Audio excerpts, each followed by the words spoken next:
황제 숭배를 거절했다는 죄목으로 성도들과 격리되어 유배지 밤모섬에 외롭고 쓸쓸한 시간을 보내던 사도 요한에게 부활하신 예수님이 찾아오셨습니다. 주님은 요한에게 반드시 될 일, 속히 일어날 일을 보여주셨습니다. 그리고 본 것을 교회에 다 증거하여 알게 하라고 말씀하셨습니다. 증거의 대상은 아시아에 있는 7교회였습니다. 여기 아시아는 당시 로마 행정의 구역상 소아시아, 오늘날 튀르키예 서남부에 위치하고 있는데, 당시 아시아에는 드로아, 골로세, 히에라볼리 등 많은 교회가 있었습니다. 그럼에도 요한은 7교회에 편지하라는 주님의 음성을 듣습니다. 본문에서 7교회를 언급한 것은 아마도 7이라는 숫자를 사용하기 위한 하나님의 방법으로 생각됩니다. 7이라는 수는 인류 가운데 임한 하나님의 은혜와 축복을 상징하는 숫자였습니다. 예를 들면 구약 성경에 하나님이 천지 창조를 마치고 7째 날에 안식하고 그날에 복 주시고 거룩하게 하셨습니다. 하나님께서 대홍수 사건으로 세상을 심판하실 때에 부정한 짐승은 암수 2상씩, 그러나 정결한 짐승은 암수 7상씩 방주 안으로 드리라고 했습니다. 그리고 생명을 보존하게 하라고 했습니다. 또 하나님께서 자기 백성의 번성과 구원을 위하여 애굽의 바로왕에게 준 풍년의 꿈도 7암소 7이삭이었습니다. 또 제사장이나 온 백성들이 하나님께 범죄하였으면 수송아지를 잡아 그 피를 언약궤 휘장 앞에 7번 뿌려 속죄하라고 했습니다. 또 가나안의 첫성 여리고를 7일간 돌고 7일째에는 이스라엘이 그 주위를 7번 돌 때에 여리고 성이 무너지게 하셨습니다. 아람의 군대 장관 나아만은 요단강에서 7번 몸을 잠글 때 나병에서 깨끗함을 치료받았습니다. 신약 성경에서도 7은 완전과 거룩한 숫자였음에는 틀림없습니다. 십자가상에서 예수님은 7마디 말씀을 남기심으로 가상칠언이라는 이름을 우리에게 주셨습니다. 교회의 처음 집사여시 7으로 시작되게 하셨습니다. 이런 상징적인 숫자 7은 요한계시록에는 반복적으로 강조하면서 나타납니다. 1장 4절에 7영입니다. 1장 4장에 7교회라고 했습니다. 1장 20절에는 7별이라고 합니다. 1장 20절에는 7금촛대라고 했습니다. 4장 5절에는 7등불, 5장 1절에는 7인, 5장 6절에는 7뿔, 7눈, 그리고 8장 2절에는 7나팔, 8장 6절에는 7천사, 10장 3절에는 7우레, 13장 1절에는 7머리, 15장 1절에는 7재앙, 16장 1절에는 7대접, 17장 9절에는 7산, 17장 10절에는 7왕 등으로 나타납니다. 7이라는 숫자는 이처럼 전부 그리고 완전을 나타내는 상징적인 숫자로 계시록에 등장합니다.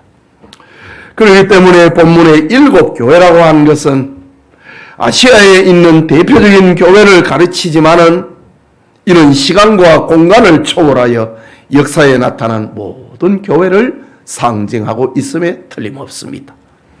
그러면 7교회, 즉 시간과 공간과 환경을 초월하여 교회에 나타나신 변함없는 예수님의 모습은 어떠했을까? 오늘은 계시의 주체와 그리스도의 재림이라는 제목으로 요한계시록 강해 계속하고자 합니다. 하나님의 은혜가 우리 중에 임하기를 소원합니다. 먼저 계시의 주체는 오늘 성경에 다양하게 묘사하고 있는데 삼위일체 하나님으로 나타납니다. 4절에 요한은 아시아에 있는 7교회에 편지하노니 이제도 계시고 전에도 계셨고 장차 오실 이와 그의 보좌 앞에 있는 7영과라고 했습니다. 여기 이제도 계시고 전에도 계셨고 장차 오실 이는 하나님의 영원성, 하나님의 불변성을 강조하는 말입니다. 하나님은 전이나 지금이나 미래에나 동일하신 분이라는 말이지요. 사람들은 때와 장소와 환경에 따라서 변합니다. 그러나 하나님은 과거와 현재와 미래에 변하지 않습니다. 그의 계획, 인간을 향한 그의 사랑은 조금도 변함이 없습니다. 하나님께서 변하신다면 성도들의 신앙과 사랑과 경외의 대상이 될 수 없고 인류는 불안과 공포에 놓이고 말 것입니다. 계속해서 그의 보좌 앞에 7 영이라고 했습니다.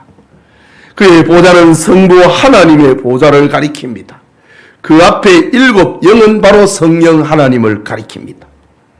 여기 7이라는 숫자가 또 등장하는데 사도 요한은 예수 그리스도의 계시에 하나님이 함께 하시고 성령께서 역사함, 완전하신 성령 7 영이 역사함을 통하여서 계시의 주체를 말하고 있습니다.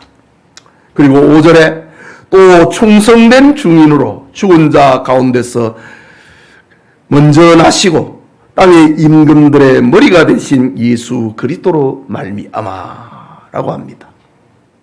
충성된 증인이란 바로 예수 그리스도를 가리킵니다. 요한은 점점 계시의 초점으로 예수 그리스도에게 집중하고 있습니다. 요한은 이렇게 예수 그리스도의 계시를 말함에 있어 성부 하나님과 성령을 함께 소개하고 있습니다. 즉 그리스도의 계시는 성부 하나님의 계획에 따라 성령께서 그리스도의 계시와 함께한 불가분의 관계를 갖고 계시고 역사하는 분임을 말하고 있습니다. 말하자면 예수 그리스도의 계시는 삼위일체 하나님의 사역이라는 말입니다. 둘째로 계시의 주체는 충성된 증인이라고 합니다. 5절에 보면은 또 충성된 증인으로라고 했습니다. 여기 증인이란 말은 자기 눈으로 보고 귀로 들은 것을 말합니다. 그런데 계시의 주체이신 예수님은 보통 증인이 아니라 충성된 증인이라고 합니다. 예수님을 가리켜 충성된 증인이라고 합니다. 직역을 하면 믿을 수 있는 증인, 진짜 증인이라는 뜻이지요. 과연 예수님의 전생에는 충성된 증인의 생애였습니다. 요한복음 14장 9절에 보면 예수께서 이르시되 빌립아 내가 이렇게 오래 너희와 함께 있으되 네가 나를 알지 못하느냐? 나를 본 자는 아버지를 보았거늘 어찌하여 아버지를 보이라 하느냐라고 했습니다. 즉 예수 그리스도는 세상에 성부 하나님을 나타내는 충성된 증인으로 오셨다는 말입니다. 예수님은 하나님의 뜻, 곧 구속 사역을 행하시는 분입니다. 예수님은 하나님에 대하여 직접적으로 아시는 분이고 완전하게 아시는 유일하신 분입니다. 그렇기 때문에 하나님과 하나님의 뜻에 대한 예수님의 증거는 가장 충성된 증거, 믿을 만한 증거가 되는 겁니다. 충성된 증이라는 말은 그리스도의 선지자적 사역을 말하기도 합니다. 셋째는 죽은 자들 가운데서 먼저 나신 분이라고 합니다. 5절에 죽은 자들 가운데서 먼저 나시고 라고 했습니다. 여러분 구약의 제사장은 백성의 죄를 속죄받기 위하여 짐승의 피를 희생제물로 드렸습니다. 그러나 주님은 자신을 제물로 드리시고 십자가를 제단으로 삼아 자기를 드리셨습니다. 구약의 제사장은 자기 피가 아닌 짐승의 피를 뿌렸습니다. 그러나 주님은 자신의 피를 십자가 위에서 인류를 위하여 뿌리셨습니다. 그리고 그리스도께서 죽은 자들 가운데서 먼저 살아나심으로 부활의 첫 열매가 되셨습니다. 예수님이 부활하신 것을 보고 우리도 저렇게 부활할 것이다. 우리도 저렇게 몸을 가질 것이다. 첫 열매가 되신 겁니다. 그 결과 우리는 죄의 용서함을 받고 부활의 생명을 보장받게 된 것입니다. 십자가에 죽으시고 부활하시고 승천하신 그리스도는 지금 우리를 위하여 영원한 제사장이 되어서 우리를 위하여 간구하시는 분입니다. 이것을 우리는 그리스도의 제사장적 사역이다 라고 말합니다. 넷째는 모든 임금들의 머리가 되신 분입니다. 5절 후반부에 땅의 임금들의 머리가 되신 예수 그리스도로 말미암아 은혜와 평강이 너희에게 있기를 원하노라. 지금 계시의 주체에 대해서 지금 말하고 있습니다. 성부 하나님, 성자, 성령 하나님, 그리고 성자 예수님에게로 집중이 되는데 그 예수님을 가리켜서 모든 왕들의 머리가 되신 분이라고 합니다. 여기 땅의 임금들의 머리가 되심은 그리스도의 왕적 직무를 말합니다. 예수님은 성부 하나님께 죽기까지 복종하심으로 하나님께서 예수님을 가장 존귀한 자로 높여주셨습니다. 이름으로 하나님이 그를 지극히 높여 모든 이름 위에 뛰어난 이름을 주사 하늘에 있는 자들과 땅에 있는 자들과 땅 아래에 있는 모든 자들로 그리스도의 이름 앞에 무릎을 꿇고 주라 신하게 하셨느니라. 빌립보서 2장에서 그렇게 말하고 있습니다. 여러분, 세상 나라에서 왕이 되려고 하면은 남을 누르고 자신이 그 위에 올라가야 합니다. 그러나 주님께서 임금들의 머리가 되셨지만은 무력으로 되신 것이 아닙니다. 싸워서 되신 것이 아닙니다. 투표로 되신 것도 아닙니다. 예수님은 십자가의 낮아지심과 십자가의 죽으심과 십자가의 순종으로 왕이 되신 분입니다. 그리스도는 인간의 죄를 대신 짊어지시고 능력과 멸시와 천대를 받으셨습니다. 그 예수님을 하나님께서는 임금들의 머리가 되도록 하신 겁니다. 그 결과 예수 그리스도는 하늘과 땅의 모든 권세를 가지신 분이요 종말의 재림의 심판을 집행을 하시는 분이 된 겁니다. 다섯째는 계시의 주체는 우리를 죄에서 해방하신 분이라고 합니다. 요한은 계시의 주체이신 예수님을 증거하는데 5절을 다시 보면은 우리를 사랑하사 그의 피로 우리 죄에서 우리를 해방하시고 라고 했습니다. 이 종말론적인 계시, 종말의 심판, 이것을 집행하시는 주체는 우리를 죄에서 해방하시는 분입니다. 여기 해방이라는 말은 죄에서 씻는다는 뜻입니다. 죄값으로 마땅히 죽어야 할 우리를 대신하여 그리스도께서 십자가에 피 흘려 죽으심으로 우리의 죄값을 모두 치르시고 우리를 죄에서 해방시키셨습니다. 예수님께서 우리의 형벌을 대신 받으셨기에 우리는 하나님의 법정에서 정죄와 심판을 받지 않습니다. 그러므로 성도는 과거와 현재와 미래의 죄에서 완전히 해방된 사람이 된 것입니다. 그분이, 나를 죄에서 해방하신 그분이 심판의 주체가 된다. 얼마나 감격스러운 장면입니까? 나를 모르는 분이 계시의 주체가 아니고 나를 아시는 주님, 나를 모든 죄에서 십자가에 대신 죽으신 그 주님이 마지막에 심판을 집행하십니다. 예수님은 하나님 앞에 죽기까지 복종하여 신구약 성경을 다 이루시고 완전한 의를 이루시고 그 의를 성도들에게 입혀 주셨습니다. 이유는 사랑입니다. 로마서 5장 8절에 우리가 아직 죄인 되었을 때 그리스도께서 우리를 위하여 죽으심으로 하나님께서 우리에 대한 자기의 사랑을 확증하셨느니라 했습니다. 이사야 53장 5절에는 그가 찔림은 우리의 허물 때문이요 그가 상함은 우리의 죄악 때문이라. 그가 징계를 받음으로 우리는 평화를 누리고 그가 채찍에 맞음으로 우리는 나음을 받았도다. 이분이 바로 우리를 심판하실 심판의 주가 되십니다. 그리스도의 대속의 공로는 그 공로로 우리는 과거와 현재와 미래의 죄값에서 해방받은 겁니다. 그분이 반드시 될 일, 속히 일어날 일들을 공개하고 있습니다. 여섯째는 계시의 주체는, 심판의 주체는 우리를 제사장으로 삼으신 분입니다. 6절에 그의 아버지 하나님을 위하여 우리를 나라와 제사장으로 삼으신 그에게, 지금 계시의 주체입니다. 심판의 주체입니다. 우리를 하나님의 나라 삼으시고 우리를 하나님 앞에서 제사장이 되게 하신 그분이 계시의 주체라는 말입니다. 이것은 하나님의 율법을 지킴으로가 아니고 그리스도의 공로로 이루어졌습니다. 그러므로 우리는 구약 시대처럼 성직에 차별이 없습니다.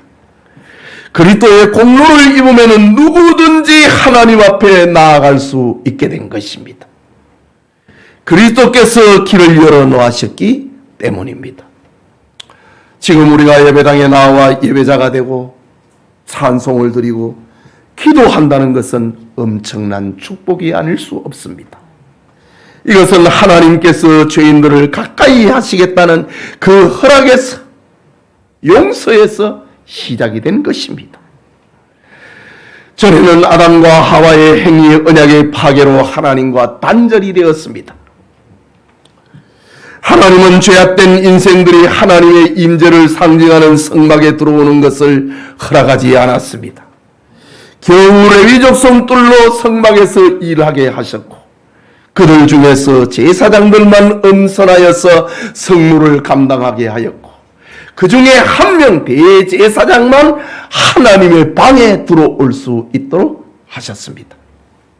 그러나 예수님께서 십자가에 운명하시는 순간에 성전의 휘장은 위에서부터 아래로 찢어졌고 성소와 지성소의 구분은 없어져 버리고 말았습니다. 이것이 바로 그리스도의 은혜로 죄 문제를 해결하시고 우리를 다시 자녀 삼으신 하나님의 사랑 표현입니다.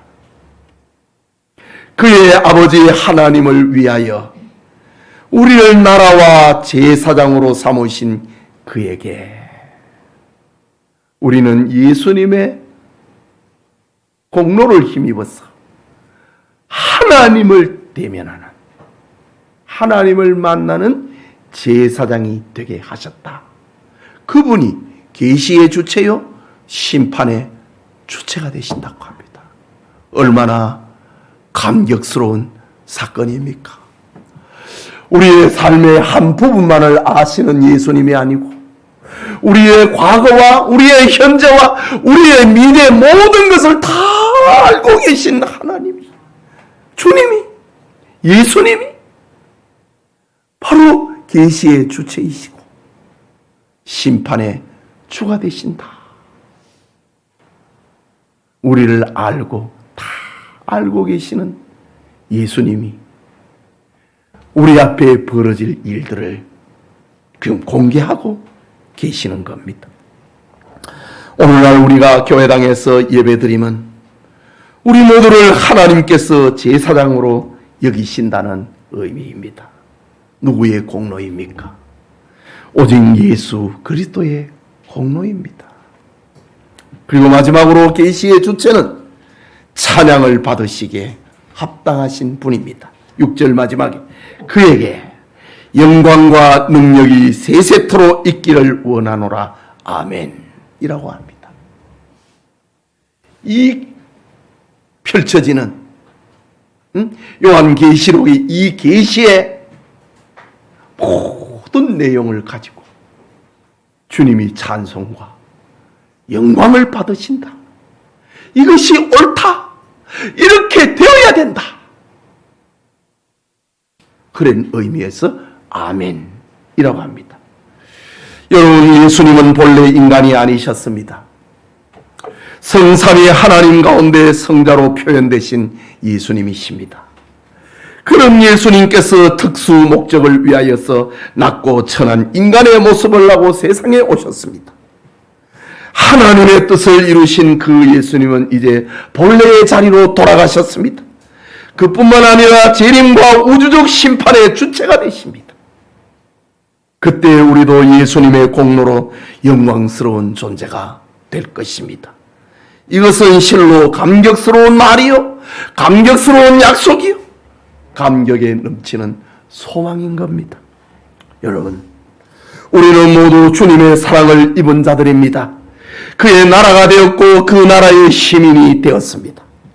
예수님은 성도들의 찬양을 받으시기에, 세세토록 받으시기에 합당하신 분입니다. 그렇다면 구속받은 성도가 자기를 위하여 산다는 것은 큰 죄를 짓는 것이고 악을 행하는 것입니다. 우리는 우리를 구원하시고 사랑하신 하나님을 위하여, 그리스도를 위하여 살아야 됩니다. 우리를 구원하신 하나님의 은혜에 감사하며 성령의 인도하심을 따라서 하나님의 뜻을 분별하면서 살아야 합니다. 이웃을 사랑하고 섬기는 모습으로 살아야 한다는 말이지요. 그렇기 때문에 우리가 무슨 일을 할 때에 하나님을 위하는가 아니면 자기를 위하는가, 그것을 생각해야 됩니다. 자기를 위한다면 그것은 하나님의 자녀된 삶이 아니고 불타버리는 공연, 부끄러움을 당할 재료가 되고 말 것입니다. 하나님의 자녀된 우리는 그리스도의 대속으로 하나님의 영광을 위하여 재창조함을 받은 우리가 되었기 때문입니다. 이런 우리에게 삶의 방향과 목적을 주신 예수님께서 계시의 주체가 되어 반드시 될 일, 속히 일어날 일을 우리에게 보여주셨습니다. 이 은혜에 감사하고 깨닫는 은혜가 우리에게 있기를 축복합니다. 그게 둘째로 그리스도의 재림입니다. 성경에는 그리스도의 재림에 대해서 수없이 기록하고 있습니다. 그러나 이 요한계시록에는 그리스도의 재림을 집중적으로 강조합니다. 그렇다면 재림의 그 모습은 어떤 것일까? 첫째는 구름을 타고 오시는 예수님입니다. 7절에 볼지어다 내가 구름을 타고 오시리라. 그가 구름을 타고 오시리라고 했습니다. 육체를 입고 초림하신 그리스도는 겸손과 순종과 섬기는 자로 오셨습니다. 죽기 위하여 오셨습니다. 섬기기 위하여 오셨습니다. 그러나 재림하실 그리스도는 온 세상과 우주를 판단하실 심판의 주님으로 오십니다. 그렇기 때문에 재림하실 그리스도는 초림 때의 초라한 모습으로 오시지 않는다는 말입니다. 구약의 다니엘 선지자도 이 엄청난 재림의 장면을 보았습니다. 다니엘서 7장 13절에 보면은 내가 또 밤 환상 중에 보니 인자 같은 이가 하늘 구름을 타고 왔어 옛적부터 항상 계신 이에게 나아가 그 앞으로 인도되매 라고 했습니다. 다니엘도 영광 중에 재림하실 예수님 그리스도를 보았다고 합니다. 예수님께서 승천하실 때 하늘을 쳐다보는 성도들에게 두 천사가 말을 합니다. 사도행전 1장 11절에 갈릴리 사람들아 어찌하여 서서 하늘을 쳐다보느냐? 너희 가운데서 하늘로 올려지신 이 예수는 하늘로 가심을 본 그대로 오시리라 하였느니라 고 했습니다. 그러면 그리스도께서 구름을 타고 오신다는 말은 어떤 의미입니까? 이것은 그가 영광 중에 재림하신다는 말입니다. 마태복음 24장 30절에 그때의 인자의 징조가 하늘에서 보이겠고 그때의 땅의 모든 족속들이 통곡하며 그들이 인자가 구름을 타고 능력과 큰 영광으로 오는 것을 보리라 했습니다. 구름을 타고 오신다.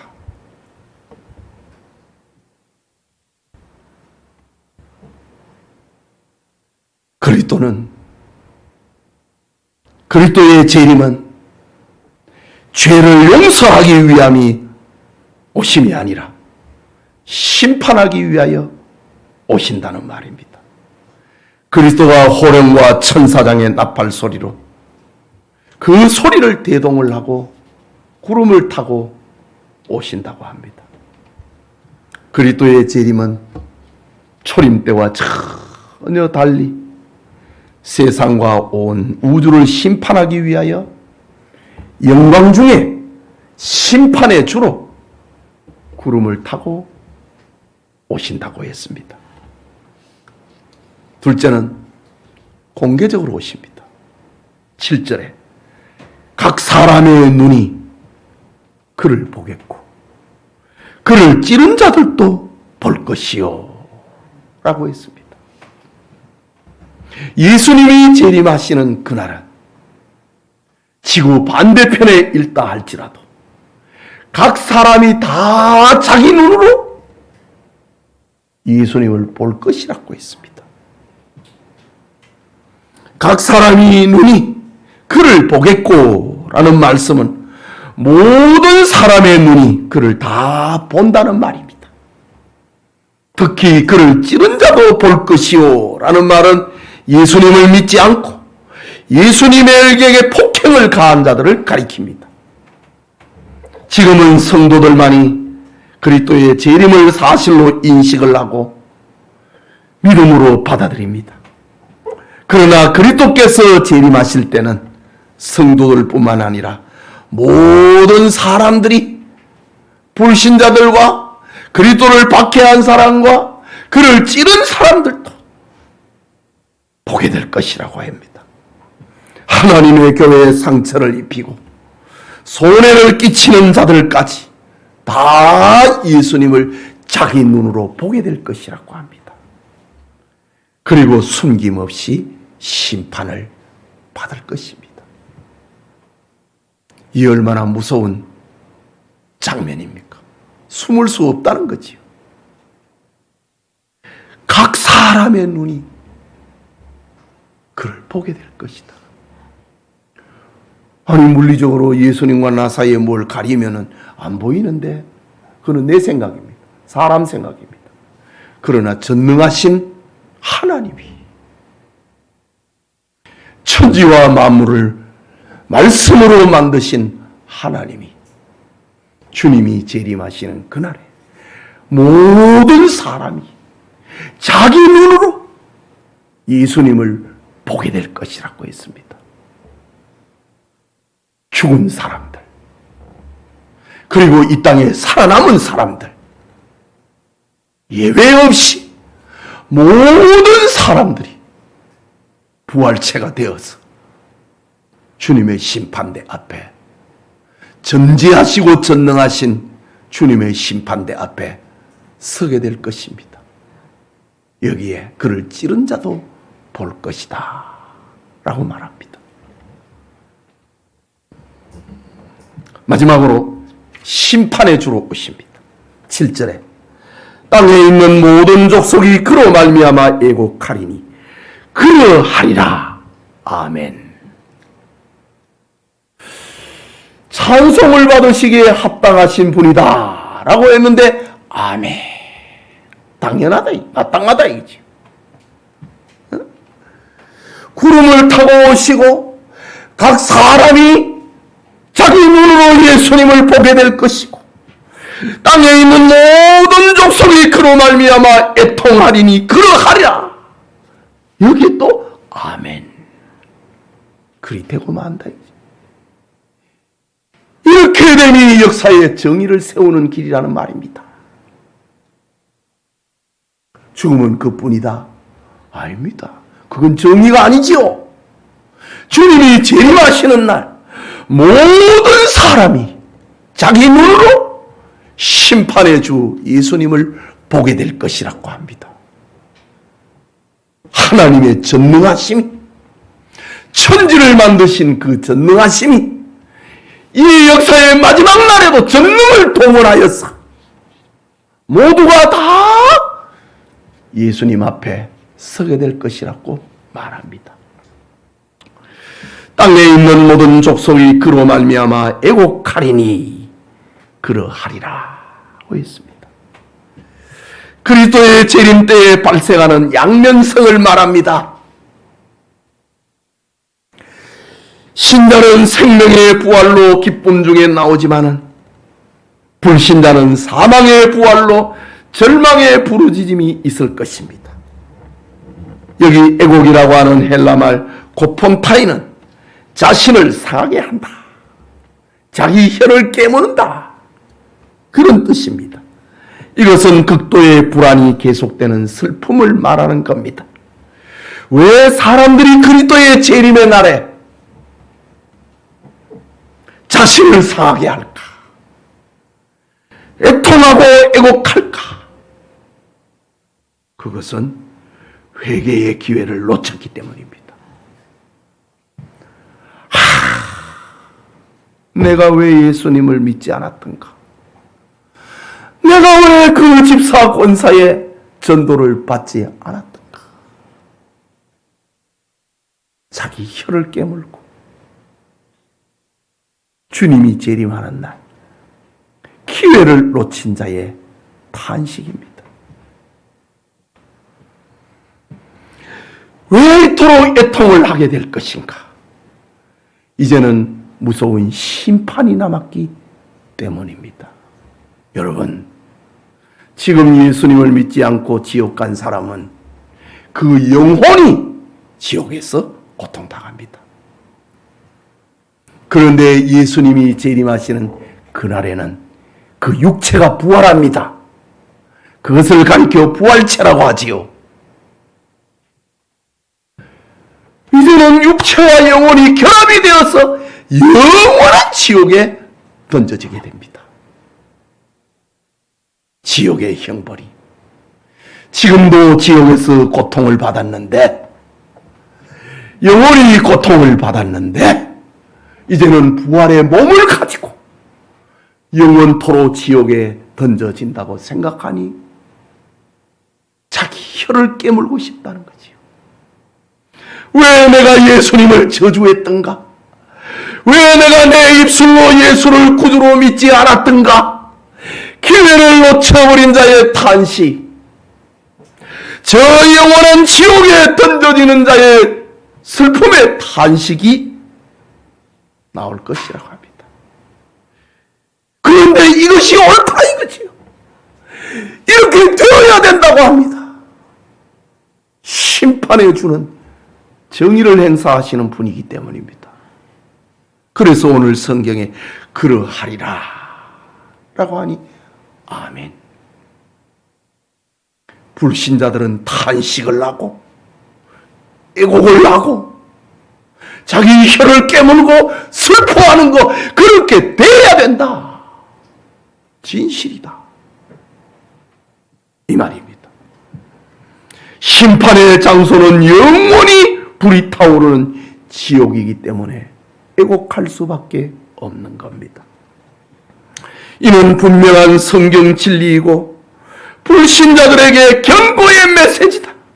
아멘. 하지만 성도들에게 그리스도의 재림은 두려움이 아닌 소망의 완성이 될 것입니다. 그리스도께서 우리의 죄값을 이미 치르셨기에 우리는 지옥의 고통을 당하지 않습니다. 그러므로 그리스도의 재림은 성도들에게 최종적인 구원이고 영광이 완성되는 기쁨의 날입니다. 우리는 이 세상에 살면서 죄를 지으면 그걸 슬퍼합니다. 애통합니다. 우리는 이 세상에서 다 죄의 문제를 해결하는 사람입니다. 그러나 불신자들은 죄의 문제를 세상에서 해결받지 못했기 때문에 그리스도께서 재림하시는 날은 애통의 날이 될 것이다. 이것이 옳다. 이렇게 되어야 정의가 세워지는 것이다. 성경은 이렇게 말하고 있습니다.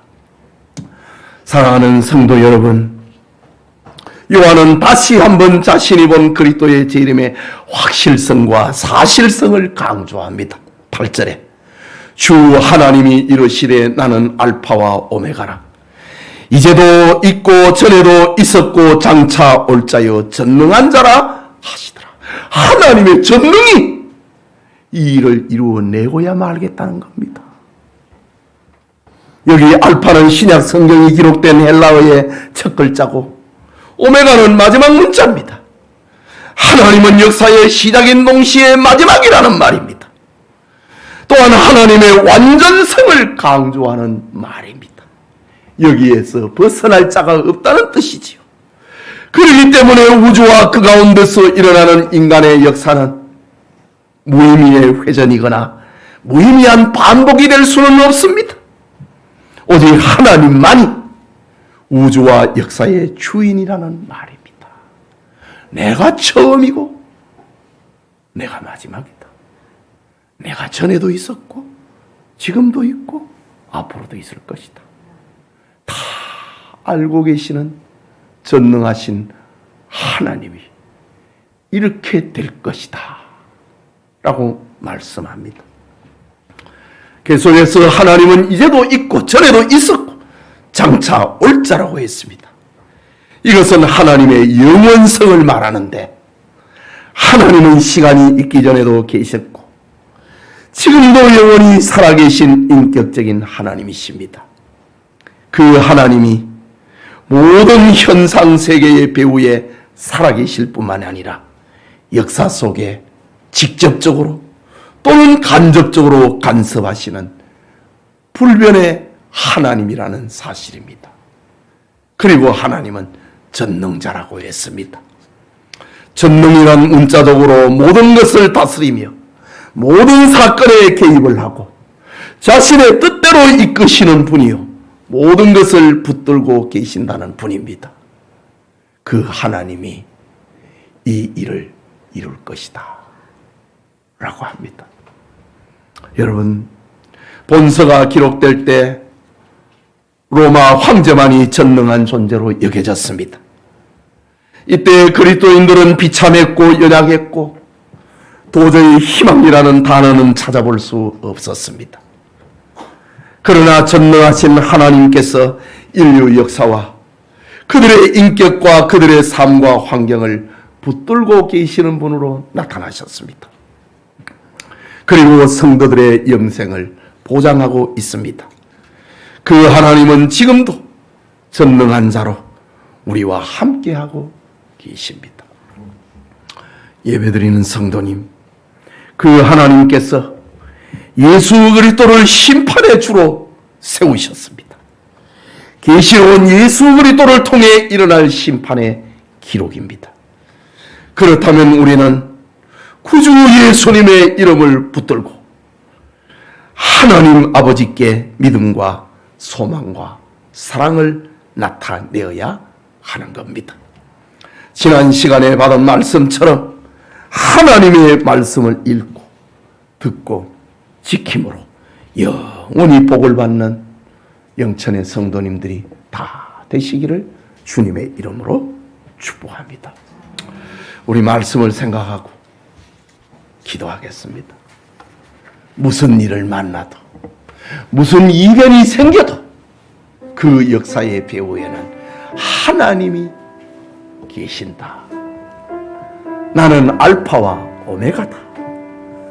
전에도 있었고 지금도 있고 장래에도 있는 분이다. 나는 전능자다 라고 말씀을 하시며 이 요한계시록의 이야기가 그대로 이루어질 것이다 이렇게 계시를 시작하고 있습니다. 이런 하나님의 말씀을 읽는 자가 복입니다. 이런 하나님의 말씀을 듣는 자가 복입니다. 이런 하나님의 말씀을 지키는 자가 복입니다. 복 있는 성도로 이 세상의 종말을 살아가는 우리와 우리 가정 그리고 우리 교회가 될 수 있기를 위해서 함께 기도합시다. 자비하신 하나님 아버지 은혜를 감사합니다. 오늘은 계시의 주체와 그리스도의 재림이라는 말씀을 받았습니다.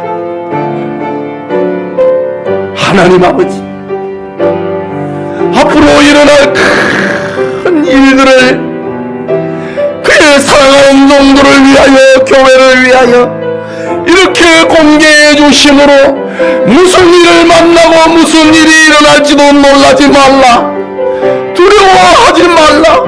내가 세상을 이겼다고 하는 주님의 말씀을 따라가는 성도들이 되게 하신 것을 감사합니다. 우리를 다 알고 계시는 분이, 우리를 용서하시고 우리를 사랑하시고 우리를 구원하기 위하여 십자가에 죽으신 분이 심판의 지봉을 행사하시고 심판의 촛불을 들고 계신다는 사실 앞에 놀라지 않을 수 없고 감사하지 않을 수 없고 감격하지 않을 수 없는 이런 삶. 기회를 놓친 자들은 애곡을 할 것이고, 그리스도를 십자가에 못 박은 자와 그의 옆구리에 창을 찌른 자는 통곡을 하게 될 것이지만은, 그러나 우리는 주님의 재림의 날이 영광의 날이 되고 기쁨의 날이 되고 구원이 완성되는 날이 될 것을 소망을 합니다. 하나님 아버지, 무슨 일을 일어나고 무슨 일을 만난다 할지라도 성도로 살게 하여 주시옵소서. 그리스도의 제자로 살게 하여 주시옵소서. 하나님 아버지, 은혜를 감사합니다. 주일 오후 시간에 우리의 구주 예수님이 다시 오신다는 소망의 메시지, 구원의 메시지, 축복의 메시지를 함께 나누게 하심을 감사합니다. 우리 영천의 온 성도들 이 축복에서 제외되는 자가 없게 하시고 주님의 재림의 날에 슬퍼 애곡하는 이가 없도록 하나님 우리에게 은혜 받을 때 은혜를 받는 교우들이 다 되게 하여 주시옵소서. 예수님 이름으로 축복하고 기도합니다. 아멘.